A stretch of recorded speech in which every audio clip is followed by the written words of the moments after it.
강혜신의 오늘의 미국.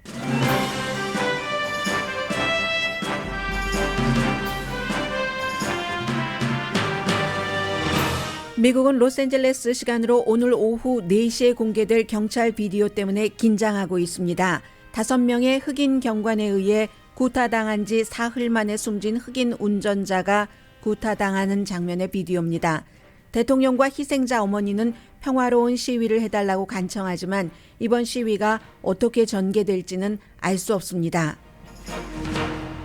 이 사건은 테네시주 멤피스에서 경관의 정지 명령을 받고 도망치던 29살 운전자를 경관 5명이 구타하고 방치한 사건으로 관련 경관은 모두 해고되고 2급 살인 혐의 등으로 기소됐습니다. 멤피스 경찰국장은 라드니 킹 사건보다 더 심각하다고 말할 정도고 숨진 타이어 씨가 엄마를 부르는 장면을 본 미국인들의 시위 방향은 우려됩니다. 주택시장이 잠에서 깨어나고 있다는 보도가 나왔습니다. 바이어와 셀러가 모기지 이자율과 가격 인하에 적응하고 또 모기지 이자율이 낮아지고 있기 때문입니다. 2008년과 같은 주택시장 붕괴를 겪을 4군데 도시를 골드만삭스가 꼭 집어 발표했습니다. 모두 팬데믹 기간 중 핫했던 지역으로 샌호세와 샌디에고가 포함됩니다. 트럼프 전 대통령 탄핵 재판을 주도했던 아담 쉬프 연방 하원 의원이 다이언 파인스타인 의원이 사임할 상원 의석에 도전합니다. 독일과 미국 지도자가 우크라이나에 탱크를 보내기로 한 결정에 대해 정반대의 평가를 받고 있습니다. 독일 총리는 탱크를 주고도 욕먹는 정치인이 됐습니다. 세상에서 가장 나이가 많으신 분이 장수에 대해 우리 모두에게 주신 말씀입니다. 장수하려면 나쁜 사람을 멀리하세요.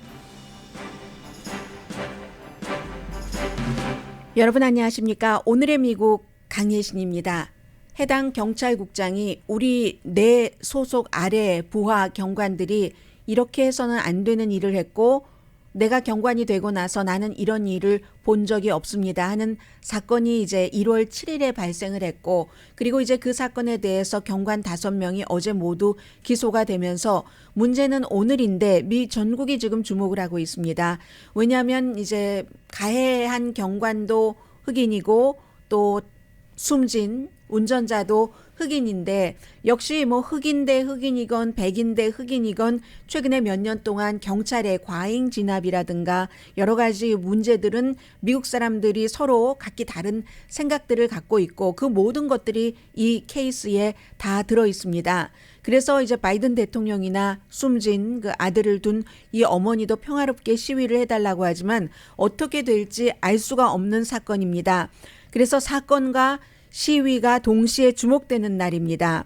일반 시민들도 이게 테네시 멤피스지만 멤피스에는 뭐 한국 분들이 한 뭐 몇천 분은 살고 계시겠죠. 적어도 그런 분들뿐만이 아니라 항상 미국에서 이런 일들이 있을 때 다른 도시로 퍼져나가기 때문에 가장 가깝게는 조지 플로이드 사건이 그랬고 또 멀리 가면 라드니 킹 구타 사건이 그랬고 그래서 일반인들도 주목을 하고 스몰 비즈니스 오너들도 무척 걱정을 하고 있습니다.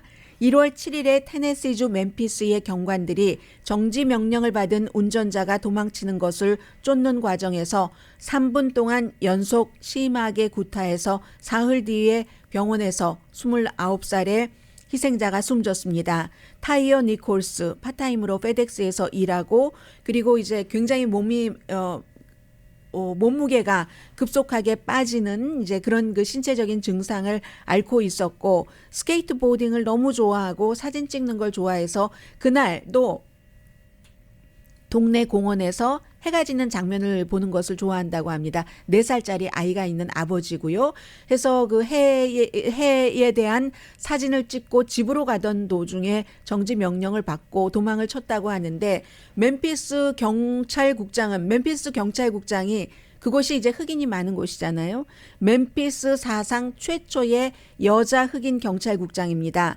체포하는 과정도 정지하는 과정도 이게 합법적이었다는 증거가 그 비디오 안에는 없다라고 얘기를 하고 있고 경관들은 어제 지난주에 전부 정직이 됐고 그리고 이제 살인 혐의, 구타 혐의, 공권력 공권력 남용 혐의 등등으로 전부 그 기소가 돼서 뭐 보석금들도 책정이 됐는데 경찰국장 자신이 왜 정지를 시켰는지 그런 것도 정확하게 알 수가 없고 그리고 응급구조대원이 왔는데 응급구조대원이 현장에서 뭐 어떤 조치를 취하기는 했지만 몇 분 동안은 가만히 서 있었다는 겁니다. 그래서 이제 이 사건 자체가 해당 경찰국장도 그렇게 말을 했고 그리고 5명의 경관인데 5명의 경관은 2021년도에 특별한 목적으로 만들어진 특별기동대 대원이랍니다. 이 5명의 경관이 이 29살의 운전자가 숨지는데 서로 다른 역할을 했지만 전부 숨지는 데에 죽음에 대해서 책임이 있다는 것이고 그리고 구타하기 전에 페퍼 스프레이도 썼고 테이저 총도 썼고 비디오 장면에는 숨을 못 쉬겠다 하는 게 나왔고 응급실로 갔고 했는데 여러 카메라를 통해서 전부 기록이 됐죠. 그게 뭐 꼭 경관의 바디캠뿐만이 아니라 순찰차에도 자동차가 있었고 현장에 한 10명 정도의 경관들이 있었다고 하니까 먼저 경찰국장의 얘기를 좀 들어보시겠습니다. 세렐린 데이비스, 멤피스 최초의 여성 흑인 경찰국장 그 장면을 보고 나서 내가 경관하는 동안에 이런 장면은 처음 봤다라고 말합니다. I felt that I needed to do something and do something quickly. I don't think I've witnessed anything of that nature in my entire career. Really? Really. Really 하고 That bad? It was that bad. 네, 그 정도로 나쁘냐 하고 CNN의 앵커가 물어보니까 아프리칸 아메리칸 앵커가 물어보니까 really 그 정도로 나빴다라고 얘기를 하고 그랬기 때문에 비디오 테이프를 보자마자 뭔가 행동을 해야지 되겠다고 믿었답니다. 그게 이제 새벽이었다고 하는데 일요일 날짜상으로 일요일 새벽이었다는데 그런 것이고 그러면 이제 구체적으로 앵커가 물어봅니다. 어떠했는가 그 비디오를 보고 인간성의 말살이다라고 말합니다. Defy humanity. You're going to see a disregard for life, duty of care.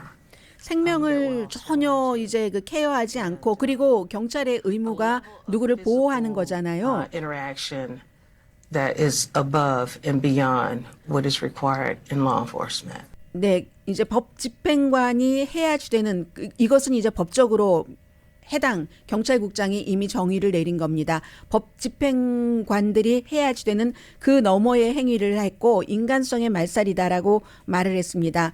그러면 오늘 로스앤젤레스 시간으로 4시 맞죠? 테네시 멤피스 시간으로 저녁 7시니까 6시니까 4시가 맞는데 2시간 차이니까는요. 그것을 보면은 사람들은 어떨 것인가에 대해서 너무나 사람들이 마치 그 가족들이 겪는 것과도 같은 그런 느낌을 가질 것이라고 말합니다. And I'm sure that, as I said before, that individuals watching will feel what the family felt. 네, 전문성은 완전히 실패한 것이고 법 집행관으로서 악랄하고 난폭하고 비인도적이고 그렇기 때문에 사람들이 행동과 결과를 내기 위해서 이 비디오를 보고 나서 시위할 것으로 예상을 한다고 했습니다. 본인 소속 경관들이 한 일입니다. 그렇지만 물론 경찰국장이니까 이 과정에서도 커뮤니티를 안전하게 지켜야지 되고 폭력과 파괴는 안 된다라고 얘기를 했습니다. 어머니도 뭐 오늘 아침에도 뭐 CNN 방송과 인터뷰를 하고 하는데 처음에는 경찰이 이제 집 문을 두드리고 그리고 막 구타당한 장면이 집에서 한 50야드에서 100야드 정도 떨어진 곳이었답니다. 그래서 경찰이 문을 두드리고 와서 아들이 약물에 취해서 운전했었다. 그래서 체포됐고 그 과정에서 테이저 총도 쐈고 지금 병원에 있다라고 얘기를 했는데 어머니가 아들이 병원에 입원했는데 아들을 보도록 경찰이 허락을 하지 않았답니다. 그런데 몇 시간 뒤에 경찰에서 전화가 와서 어머니가 어디 있느냐고 지금 아들이 너무 아프다고 심정지 상태고 신장도 기능을 잃어가고 있다고 얘기를 들었답니다. 그래서 어머니가 봤는데 이제 몸 전체에 멍이 들어있고 아마 여러분들 많이 보셨을 거예요. 얼굴도 완전히 그 멍이 들어있는 그런 어머니의 표현으로는 머리는 수박처럼 부풀었고 목은 터졌고 부러졌으며 내 아들을 봤을 때 이건 내 아들이 아니구나라고 생각하셨으며 또 살게 되더라도 식물인간으로 살겠구나 하면서 어머니는 그 비디오는 1시간짜리라고 하는데 그걸 이제 오늘 로스앤젤레스 시간으로 4시에 공개를 한다는 겁니다. 어머니는 끝까지 그 비디오를 보실 수가 없었답니다. 그래서 스텝파더가 끝까지 봤는데 1시간 동안 한 경관은 스텝파더의 얘기입니다. 어머니는 내 아이가 마치 그 펄프처럼 그 막 너덜너덜한 종이장처럼 돼버렸다라고 얘기를 하셨고 한 경관은 이 아들을 스텝선을 풋볼 차듯이 공 차듯이 그렇게 차더라. 10명의 경관이 현장에 있었는데 아무도 중지시키지 않았다. 누구는 담배를 피고 있었고 누구는 그냥 늘 하는 허풍 떠는 그런 말을 하고 있었고 뭐 그런 얘기를 했습니다. 그런데 이 어머니는 어제도 이제 촛불 시위 같은 것이 당연히 있었겠죠. 어머니가 그 촛불 시위의 현장에서 사람들에게 기본적으로 뭐 이렇게 우리 아들 생각하고 나와준 거 고맙다 하는 얘기도 했지만 본인은 경관을 미워하지 않는다고 했습니다. 원래 그 본인의 성격 자체로 그렇게 뭐 다른 사람을 미워하고 싶지도 않고 그렇지만 우리 가족이나 그런 일을 저지른 그들의 가족 그리고 흑인 사회에 상당히 유감이다. 당한 사람도 흑인이고 그리고 그 같은 일을 저지른 경관 5명도 모두 흑인인데 끔찍한 일을 저질렀다라고 얘기를 했습니다. 어쨌든 그 경찰국장이 얘기한 것처럼 도망을 쳐서 그런 일이 잡는 과정에서 있었다고 하는데 정말 그 체포 당시에 어떤 일이 있었는지에 대해서는 그 바디캠이 없기 때문에 아직은 알 수 없고 지금 여기서 볼 수 있는 것은 이미 연방 수사 당국이 조사를 하기 시작했는데 숨진 29살 운전자의 민권을 위반했는가, 뭐 인권을 위반했는가 이런 문제가 되고요. 그 과정에서 before가 아니라 after 구타하는 장면에서만도 그런 일이 일어나서 어제 이제 기소된 그 뭐 살인 2급 살인 혐의 등으로 기소된 모든 것들은 구타하는 그 장면에 관한 벌입니다. 변호사가 이제 여러 명이 있는데 한 변호사는 경관들이 인간 그 피냐타 완전히 인간 피냐타로 보고 때리더라. 그 피냐타가 아이들 무슨 뭐 그 속에 장난감이라든가 사탕 같은 거 놓고 막 막대기로 때리는 거잖아요. 그리고 인간 피냐타처럼 때리더라 했고 벤 크럼프 이 사람이 굉장히 중요한 변호사입니다. 어제 제가 플로리다주에서 흑인 학생들이 플로리다 주지사를 흑인 역사에 대해서 가르치는 것을 AP 과목에 포함시키지 못하도록 한 것에 대해서 고소하는데 그 준비를 바로 이 벤자민 크럼프 변호사가 돕고 있다라고 말씀을 드렸습니다. 이 케이스에도 벤 크럼프 변호사가 들어갔습니다. 이 벤 크럼프 변호사는 이번 케이스뿐만이 아니라 마이클 브라운이라든가 조지 플로이드 사건도 맡았었고 트라이본 마틴 아주 조금 어린 청년이었었죠. 그런 케이스도 전부 맡은 흑인 그 변호사입니다. 존슨 베이비 파우더 케이스도 맡았었고요. 해서 이제 이 벤 크럼프 변호사도 지금 뭐 어머니 스텝파더와 함께 인터뷰를 많이 하고 있는데 기본적으로는 지금 그 비디오를 보고 나서 어머니가 아무리 평화로운 시위를 해주세요라고 얘기를 해도 어떻게 될지 알 수가 없는 게 지금 미국 전체에 어떤 영향을 미칠지 알 수 없는 겁니다. 그냥 조용히 끝날 수도 있고 그렇지 않을 수도 있고 이제 바이든 대통령도 질 바이든 여사도 조의를 표하면서 시위는 하되 평화롭게 시위해 주세요 했고 어머니도 마찬가지로 이렇게 얘기를 하십니다. 평화롭게 시위해 주세요. 나의 도시가 불타고 나의 길거리 여러분과 제가 앞으로도 살아야지 될 그럴 곳이 찢어지는 것을 원치 않습니다. 그게 나와 나의 아들을 위한 겁니다. 라고 얘기를 합니다. 어머니의 말입니다. It's going to be horrific. 굉장히 무서운 공포스러운 장면일 거라고 얘기하죠. To protest in peace. I don't want us burning up our cities, tearing up the streets, because that's not what my son stood for.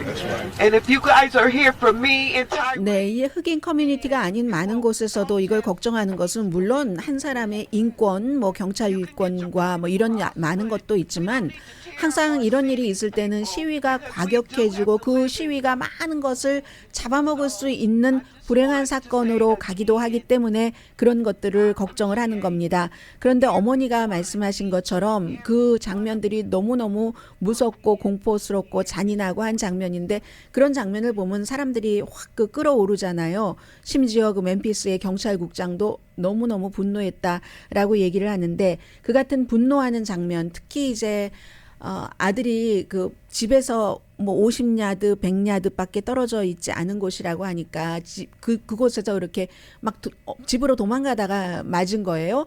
그랬다고 하니까 엄마를 3번인가 불렀다고 하거든요. 엄마 부르는 그 장면을 보면서 사람들이 그 진정할 수 있을지 그것은 알 수가 없기 때문에 로스앤젤레스에서 오늘 그 로스앤젤레스 시간으로 오후 4시 이후가 굉장히 주목되는 미국의 하루입니다.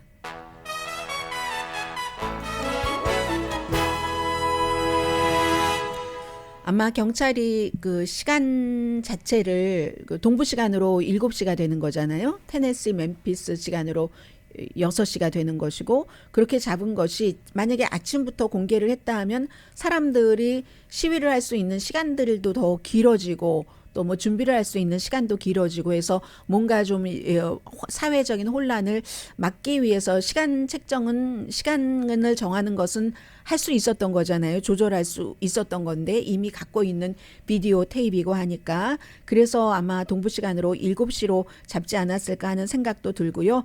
아무튼 인간 그 피냐타라는 말이 저는 확 들어오는데 어쩌면 사람들이 경관들도 늘 험한 일을 하고 본인들도 특별히 이번에는 뭐 특별 기동대였다고 하니까 험한 일을 많이 경험하고 위험 같은 것을 많이 경험하면서 그에 대한 훈련이라든가 대응, 실전에 있어서 너무나 잔혹한 것을 많이 경험해서 사람들이 더 무뎌지는 것이 아닐까 그렇게 생각해 볼 땐 인간 그 피냐타라고 하는데 어린아이들도 생각 없이 막 그 피냐타 막 두들겨서 확 터지면 장난감 사탕이 나오고 하는 이런 것도 안 해야지 되는 게 아닌가 우리 인간이 너무 잔인해지는 게 아닌가 하는 생각도 들고요.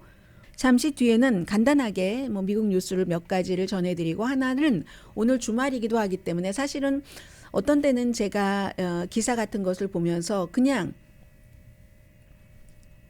다른 뉴스를 할 때 이건 저에게 뉴스 하는 사람으로서 토양이 되겠구나. 그래서 봐두는 것도 있고 하거든요. 그래서 그런 정도로 넘어가려고 했었는데 그냥 저 혼자 읽는 기사로 넘어가려고 했는데 오늘 그 주말이기도 하고 오늘의 미국을 듣고 계시는 분들은 일단 시사에 관심이 많으신데 시사가 그냥 시사로 끝나면 영양가 없는 뉴스잖아요.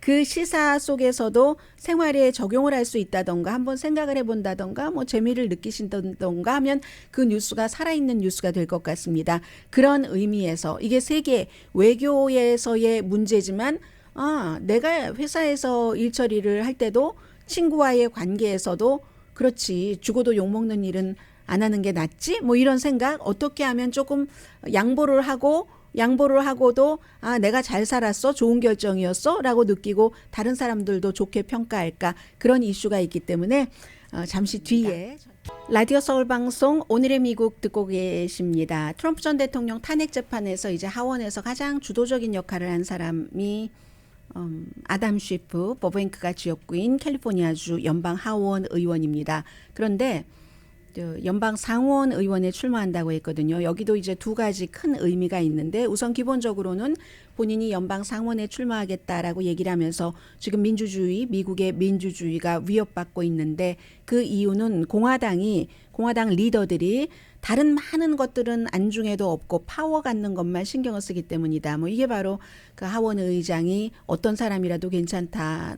표만 가져서 나에게 그 하원 의장 자리를 준다면 하면서 너무너무 그 용납하기 어려운 결점과 결함과 뭐 어떠한 그 범죄 전력이 있는 사람을 하원 의원으로 인정했다. 뭐 이런 얘기잖아요. 이기기만 하면 된다. 나에게 표만 주기만 된다. 그게 가장 많이 지적이 되고 있고요.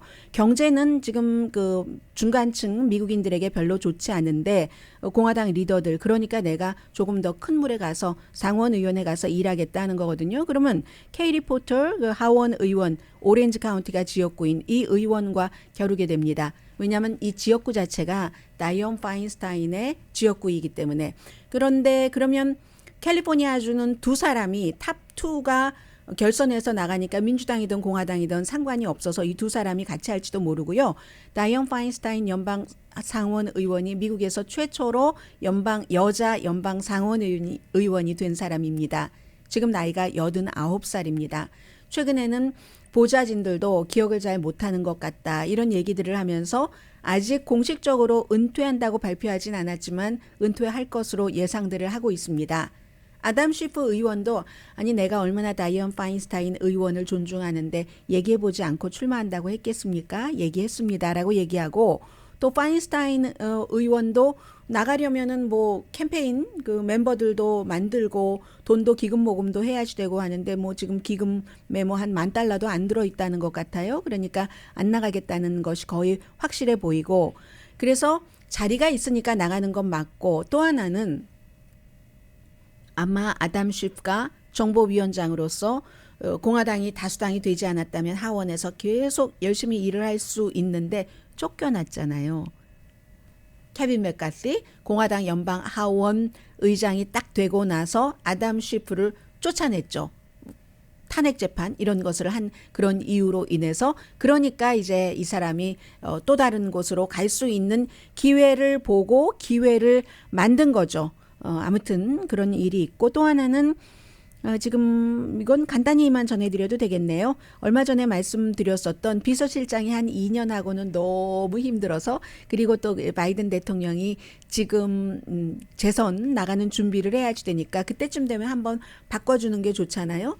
제프 지엔츠를 비서실장으로 할 것이다라고 발표를 했습니다. 2월 7일에 국정연설 끝난 다음에, 현재는 지금 그 코비드 코디네이터, 백악관 코디네이터로 일하고 있는데 아주 오래전부터 바이든 대통령 되기 전부터 함께 일했고요.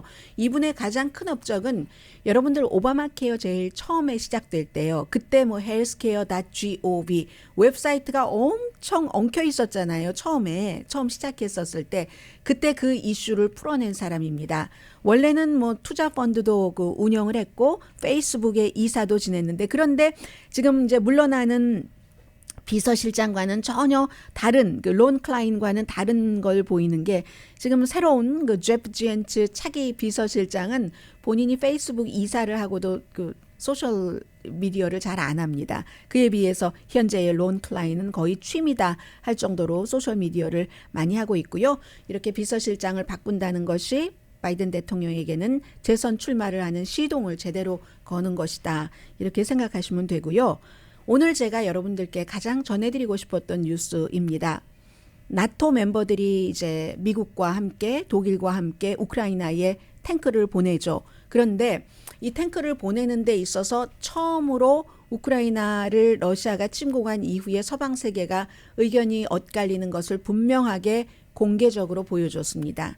거기에 대해서 이코노미스트가 독일 총리와 미국 대통령에 대해서 쓴 글입니다. 우리 모두 일상생활에서도 해당된다고 생각해서 여러분들께 전해드리겠습니다. 이제 알만한 사람은 다 압니다. 우크라이나 전쟁은 2단계로 들어가고요. 러시아에서 몇십만 명이 다시 이제 동원된 인력이 투입되면서 봄이 되면서, 그러니까 우크라이나는 빼앗긴 땅도 되찾고, 그리고 러시아도 조금이라도 더 물리치기 위해서 더 강한 무기가 필요하겠죠. 탱크를 일단 준다고 했는데 젤렌스키 대통령이 F-16 전투기 같은 것도 달라라고 하잖아요. 그리고 지금까지는 결국은 시간 문제였지 우크라이나가 필요한 것을 서방 세계가 지원을 했습니다. 영국이 제일 앞장섰고, 그리고 미국은 이제 더 뒤에서 물밑 작업을 하면서 더 많은 것을 가장 많이 도운 국가이고요. 그런데 이번에 탱크 보내는 것은 미국의 바이든 대통령도 에브람스 31대, 독일도 레오파드 2 14대, 다른 나라들도 레오파드를 갖고 있는 곳이 많으니까 다 준다고, 그 100대 미국 31대 준다고 했는데, 그런데 여기서 네가 먼저 해 하는 것을 푸틴에게 보여줬다는 거죠. 탱크를 보낸 것 자체는 좋은데 그 과정에서 우크라이나의 고통을 연장시켰고, 서구의 화합이 잘 안 되는 것을 보여줬고, 나토의 국가들도 아주 잘하진 않았지만 독일이 최악이었다고 얘기를 합니다. 물론 독일은 칭찬받다 마땅하지만, 왜냐하면 미국 다음으로 우크라이나를 물심양면으로 많이 심은 모르겠어요. 물론은 군사력으로는 많이 도왔습니다. 그런데 올라프 숄츠는 처음부터 지금까지 항상 모든 결정을 마지못해 했다는 겁니다. 마지못해. 러시아가 침공하기 직전에도 침공한 직후에도 헬멧만 보냈잖아요. 헬멧 5천 개인가. 그렇게 하다가 이제 미국에 의해서 미사일 방어 시스템 같은 거 지원하는 것도 막 막으려고 너무 애써봤고, 프랑스가 먼저 하면 뭐 보병 전투 차량 보내는 거 따라했고, 최근에 탱크까지 이렇게 됐는데, 우크라이나는요 독일제 탱크를 독일에서 만들어서 레오파르드 다른 나라 많이 갖고 있습니다. 폴란드 등등. 그런 것을 전쟁이 시작되고 7일째부터 보내달라고 했습니다. 그런데 거의 지금 1년 만에 1년에서 뭐 한 20일 빠지는 그런 정도에 보내게 된 거잖아요. 독일은 자신들만 안 보내는 게 아니라 다른 나라도 못 보내도록 수출하는 거잖아요. 독일에서 수입을 해서 우크라이나로 다시 보내니까 다른 나라가 우크라이나에 보내는 것도 지금까지 그 레오파르드를 만드는 국가로서 막아왔는데 1월 20일에 여러분께 보도를 해드렸습니다. 이 시간에 미국의 국방장관과 합참의장이 독일 군기지에서 다른 나토 회원국들과 함께 일을 하면서 그때 독일이 레오파드 2를 보낸다고 얘기를 하는 것을 끌어내려고 했었죠. 많은 한국 언론이 그때 포커스를 맞췄던 것은 이거 러시아를 완전히 쫓아내지 못한다라고 얘기를 했다고 하는데 그때 그 포커스는 미국의 국방장관과 합참의장은 독일이 탱크를 보낸다 하는 것을 끌어내기 위한 우크라이나에 그게 더 필요하다. 그리고 휴전을 하려면은 더 좋은 위치로 그 러시아를 압박을 해야지 된다 하는 얘기였습니다. 그런데 그날 안 됐습니다. 그날이 1월 20일이었고 5일이 더 지난 뒤에 굉장한 나토 회원국들의 독일의 강한 동맹국들의 압박을 받고 나서야 독일의 올라프 숄츠가 보낸다고 했고 그것도 결국은 미국의 에브람스와 같이 보낸다고 했다는 그 날짜가 1월 25일입니다. 볼로디미르 젤렌스키의 생일이 1월 25일입니다. 생일날 받은 겁니다. 거의 1년을 조르고 호소하고 하다가 그래서 독일은 올라프 숄츠가 그때 그렇게 얘기를 하면서 그 탱크를 보낸다고 했습니다. 우리가 보내야 돼 억지로 압박받는 것은 옳지 않다. 그렇지만 다른 동맹국들이 그러한 것을 원하니까 동맹의 길을 선택을 하겠다라고 얘기를 했습니다. 그리고 독일뿐만이 아니라 이코노미스트는 다른 나라들도 비난받을 만하다라고 했습니다. 어쨌든 미국도 이 얘기는 다시 또 말씀드리겠습니다마는 에브람스 탱크를 최근까지 안 보낸다고 하다가 보냈으니까 독일이 미국이 해야지 한다니까 보낸 거잖아요. 임마누엘 마크롱도 마찬가지로 뭘 거부하다. 임마누엘 마크롱은 항상 푸틴과 친하니까 독일과 프랑스가 유난히 좀 거부를 많이 했었습니다. 영국도 챌린저를 보내긴 하지만 그것은 이제 무슨 탄약, 공급망 부족 때문에 많이 쓰지 못하거든요. 폴란드도 올라프 숄츠를 그렇게 욕하면서도 사실은 공식적으로 우리 보내도록 해달라라고 그 레오파드 2 탱크를 만드는 독일에 공식 요청을 한 것은 바로 이번 주라는 얘기입니다. 그리고 올라프 숄츠는 승리다. 왜냐하면 내가 원했던 것 우리 것만이 아니라 미국도 에브람스 탱크 31대 보내잖아. 그러니까 내가 이겼지 라고 얘기하고 스위스도 중립국인데 중립국인 스위스도 독일의 압력으로 탄약 같은 것을 스위스제 탄약을 보낸다고 하니까 그러니까 내가 잘했어 하고 일부는 또 올라프 숄츠의 주장에 동의를 한다고 얘기를 합니다. 어떤 주장이냐면 아주 서서히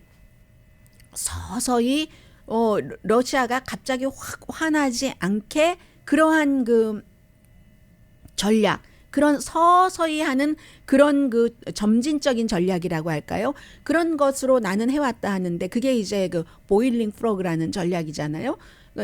물이 팔팔 끓으면은 막 개구리가 들어갔다 확 튀어나와 버리니까 서서히 끓여야 돼. 독일이 계속 그렇게 얘기를 할 때마다 이코노미스트 같은 데서는 그런데 그 냄비 속에 러시아만 들어있는 게 아니라 우크라이나도 같이 들어있다는 것을 알아야 된다. 우크라이나도 그렇게 서서히 하다가 죽는다. 이렇게 얘기를 했는데 어쨌든 독일의 올라프 숄츠는 이렇게 서서히 해서 내가 성공했어. 미국까지 보냈잖아. 라고 얘기를 하는데 또 다른 더 많은 독일의 동맹국들은 올라프 숄츠 총리가 현명하지 않았다고 탱크를 줄 것 주면서도 현명하지 않았다고 평가한다는 겁니다.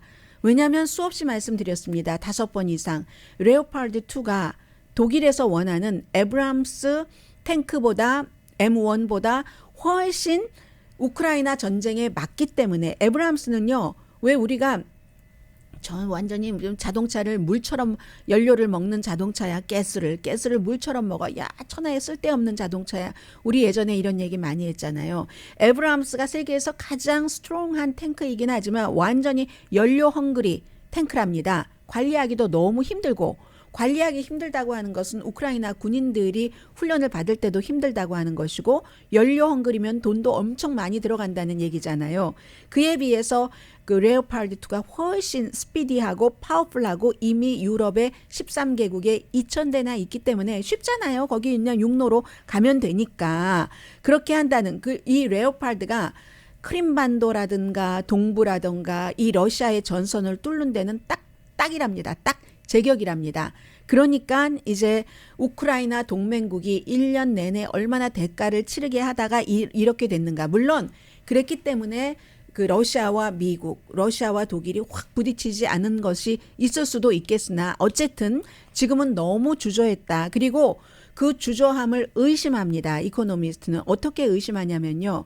이 올라프 숄츠는 그렇게 되면 러시아가 화나서 뭐 핵을 쓰면 어떻게 러시아는 핵은 쓴다고 얘기한 대로 썼으면 벌써 썼습니다.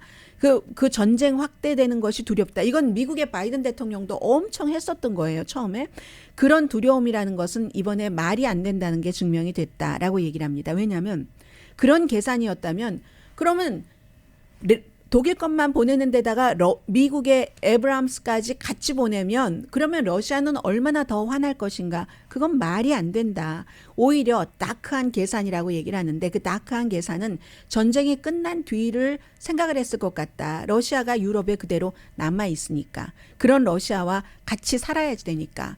독일은 동독은 러시아가 만든 국가이고 거기 심정적으로도 많이 그런 게 있으니까. 그런데 그렇게 생각을 하면은 2014년, 2008년, 2022년 우크라이나까지 그렇게 생각을 해서 멈칫했기 때문에 러시아가 점점 침략적이 된다고 얘기를 합니다.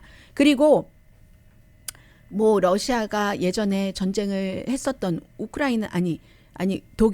독일이 러시아를 침공했었잖아요.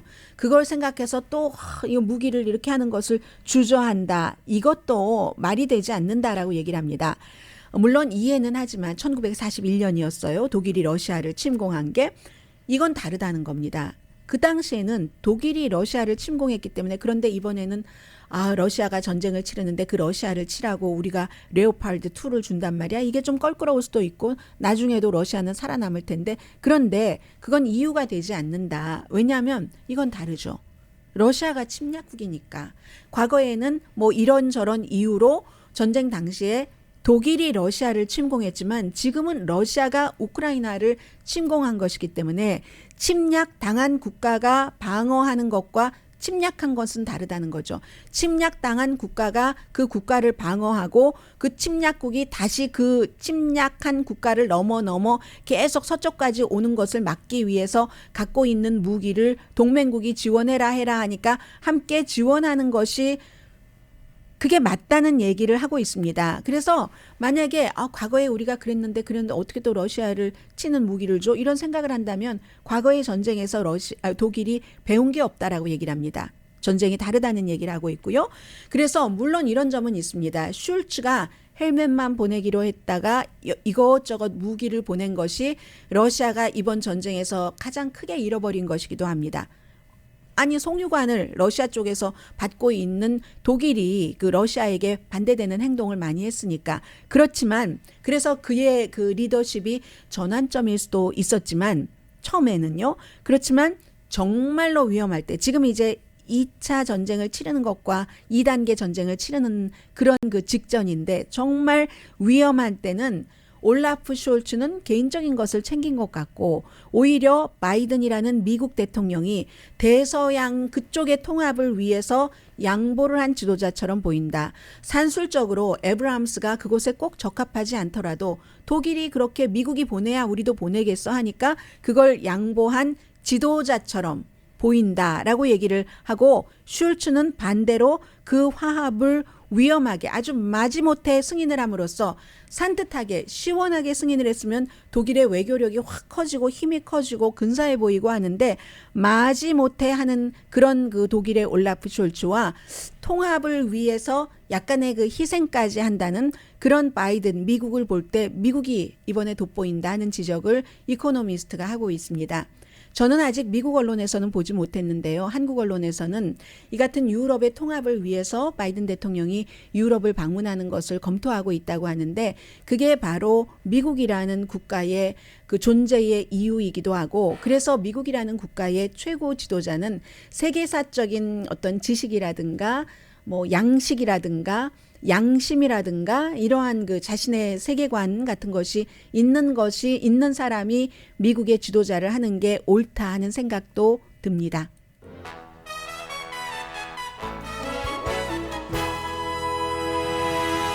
라디오 서울 방송 오늘의 미국 듣고 계십니다. 주택시장에 대해서 조금 보도를 해드리겠습니다. 어쩌면 내가 집을 좀 사야지 되는데 했다가 보류하셨던 분들도 조금은 이제 신경을 쓰실 그럴 타임인 것 같고요. 뭐 집을 팔려고 내놓으시는 분들도 여러 가지를 좀 신경 써야지 되는 타이밍인 것 같습니다. 주택시장이 아니 벌써 살아나고 있다는 보도가 나왔습니다. 그렇게 된다면 뭐 전체 경제에는 아주 좋은 뉴스가 되고 이게 바이어는 모기지 이자율에 좀 적응을 하고 셀러는 가격이 전보다 낮아지는 것에 좀 적응을 하고 기본적으로는 그 모기지 이자율 자체도 지난해 9월 달에 비해서는 많이 내려갔기 때문에 이런 현상이 생깁니다. 그래서 12월 달에 사실은 그 펜딩 주택이요. 보류한 주택이 3%가 늘어났다고 하거든요. 레드핀에 따르면 2021년 10월 이후에 처음이다 해서 오늘 아침에 NPR 방송은 이 점을 상당히 강조를 하던데 사람들이 사려고 했다가 아니야 어떤 이유에서든지 갑자기 뭐 직장을 잃어버리게 됐다던가 아무리 생각해봐도 그 페이먼트를 감당할 수 없겠어라고 했던가 해서 펜딩하는 것이 늘어났다고는 하는데 전반적으로는 그리고 어제 말씀드린 것처럼 12월 달에 신축 허가와 착공도 줄어들긴 했습니다. 그런데 집 투어는 늘어난답니다. 요즘 주변에 보시면 다시 이제 그 투어한다는 사인 보이지 않습니까? 주말이 되면은. 그래서 마켓이 지금 터닝 포인트다라고 얘기를 하는데 터닝 포인트 하면은 all about 이자율입니다. 이자율이 너무 빨리 올라갔었는데 조금 내려가기 시작하면서 바이어들이 늘어난다는 겁니다. 11월 달까지만 하더라도 모기지 이자율이 7%, 수요가 당연히 줄어들었죠. 그리고는 모기지 이자율이 2009년 이후에 가장 빨리 내려가기 시작합니다. 지금 마켓이 또 안심하기도 합니다. 연방준비제도가 다음 주에 0.25%포인트, 3월 달에 0.25%포인트 올리고 그다음부터 일단 스탑하지 않을까 이런 것들. 지금요. 30년 고정 모기지 이자율이 이번 주에 6.13%죠. 네, 6.13%입니다. 프레디 맥이 지금 데이터 발표한 거 보면 9월 중순 이후에 가장 낮습니다. 그리고 이건 뭐 사람에 따라서 달라서 어떤 바이어는 뭐 5%대에서 가능하잖아요. 그리고 심리적인 게 많죠.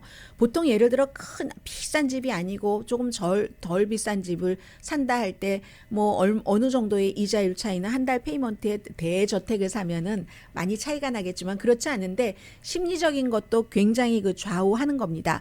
그래서 지금 주택 마켓에서요. 웃돈은 사라졌고 내놓으면 뭐 나도 상상하지 못했는데 셀러가 10만 달러, 20만 달러 막 더 주고 사잖아요. 올 캐시로 사는 사람도 많고 그런데 그 시절은 지났고 이제 가격을 깎기 시작합니다. 셀러가 크로징 피까지 내는 케이스들도 늘어나고 있다고 합니다. 아직 뭐 인벤토리는 적잖아요. 말씀드린 것처럼 그 정도까지 갈 건 아니니까 신축이라든가 착공은 조금 줄어들고 있으니까 재택근무는 팬데믹 이전보다는 아무래도 많지 않겠어요? 팬데믹 한창 때보다는 줄어든다 할지라도 그래서 지금 발표됐는지도 모르겠네요. 제가 체크해보지 못했는데 전국 부동산협회에서도 잠정적인 주택 판매 추정치를 오늘 발표를 하고요. 제가 지금 말씀드린 것은 레드핀을 주로 해서 전해드렸습니다. 그리고 이제 주택시장에 대해서 또 하나는 2008년과 같은 주택시장 붕괴를 겪을 4군데 도시를 골드만삭스가 딱 집어서 얘기를 했어요. 그런데 골드만삭스가 신이어서 그런 것도 아니고 그건 이제 딱 그 수치로 뻔히 보이니까 이런 발표를 하게 된 겁니다. 모두 팬데믹 기간 동안에 핫했던 지역입니다. 그리고 2023년도 미국의 주택시장은 전국적으로 붕괴는 아니다. 수없이 말씀드렸습니다. 팬데믹 기간 동안에도. 그런데 네 군데 도시는 2008년 막 내려가고 거품 빠지고 할 때 그때처럼 가격이 내려갈 수도 있다. 한마디로 과열됐던 곳에서 거품이 빠진다. 이건 만사에 다 통하는 진리입니다. 주식도 마찬가지고요. 과열됐고 거품이 있으면 거품은 언젠가는 가라앉습니다. 맥주만 가라앉는 게 아니에요. 캘리포니아주의 산호세와 샌디에고, 텍사스의 어스틴, 그쪽으로 이사 가신 분들 무척 많았죠. 애리조나의 피닉스, 산호세, 샌디에고, 어스틴, 피닉스가 가장 많이 집값이 내려갈 것이라는 겁니다. 우선 전반적인 공통점을 말씀드리면 올해 말에 모기지 이자율 6.5% 정도 될 것으로 예상이 되고 아무튼 그 네 군데가 가장 핫했던 곳이에요. 진로우로 봐도 어스틴 2021년도에 얼마나 핫했습니까? 지금은 아이스 콜드랍니다. 수요는 그래도 있는 편이기는 한데 해서 그렇고 뭐 뉴욕이나 시카고는 올해 2% 정도 집값 내려갈 것으로 예상되지만 반면에 볼티모어나 마이애미는 올라갈 수도 있고 전국적인 포크로저 사태는 오지 않고 미국의 반 정도는 올라가고 반 정도는 내려가고 샌프란시스코 베이, 산호세 그쪽 지역은 10%에서 15%, 25% 내려갈 것이라고 보는 전문가들도 있습니다. 아무튼 모기지 이자율이 집 판매에는 항상 생명선이 되고 있어서요. 지난해 이맘때는 3.56%였잖아요. 지금 이제 6.13%, 6.15% 정도. 주택시장 전반적인 붕괴는 없다가 핫한 헤드라인이었습니다.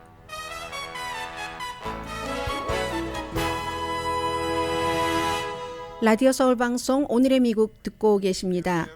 네, 지금 오늘 저녁 로스앤젤레스 시간으로 4시에 5명의 경관에 의해서 구타당한 뒤에 숨진 그 케이스에 관한 그 변호사가 지금 얘기를 하고 있습니다. 비디오 테이프 4시에 발표가 되기 때문에요.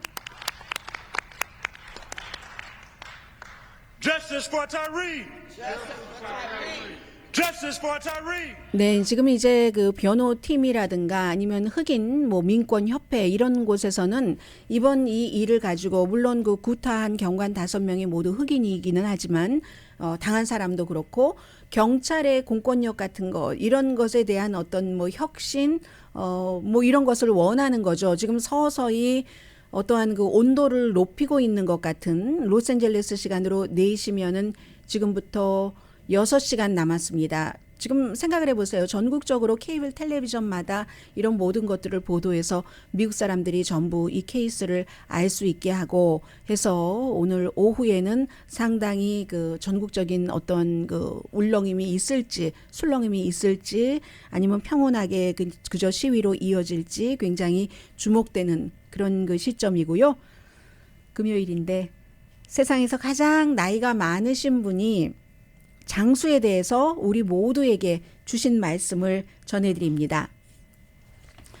마리아 브란야스 모레라 115세 되신 분입니다. 지난주인가 지지난주인가 제가 프랑스 요양원에서 118세 되신 분이 이제 숨지셨다는 것을 보도를 해드렸는데요. 그 이후에 기네스북에서 이분이 제일 먼저 이제 제일 나이가 많으신 분으로 됐는데요. 캘리포니아주에서 태어나서 미국에서 몇 년 살다가 스페인으로 가셨습니다. 그래서 뭐 1918년도 독감 1차 대전 스페인 독감 다음에 2차 대전 뭐 스페인 내전 뭐 모든 것을 다 겪고 지난번에는 코비드에 걸렸는데도 그 코비드까지 극복한 가장 나이 많으신 분이셨거든요.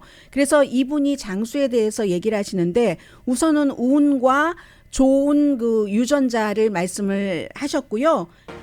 그래서 이분이 얘기하시길래 장수하려면은 뭐 질서 있는 삶을 살고 평온하고 가족 친구와 좋은 관계 음성 문자 변형 장치 뭐 트위터 이런 것 하신답니다. 자연 있어야지 되고 감정적으로 안정돼야 되고 걱정 안 하고 후회 안 하고 긍정적이고 그리고 나쁜 인간들을 멀리한다. 나쁜 인간들을 멀리한다가 이분이 115세 되신 분이 장수하는 비결이다라고 얘기를 하셨습니다. 오늘의 미국 강혜신이었습니다. 아주 좋은 주말 지내세요.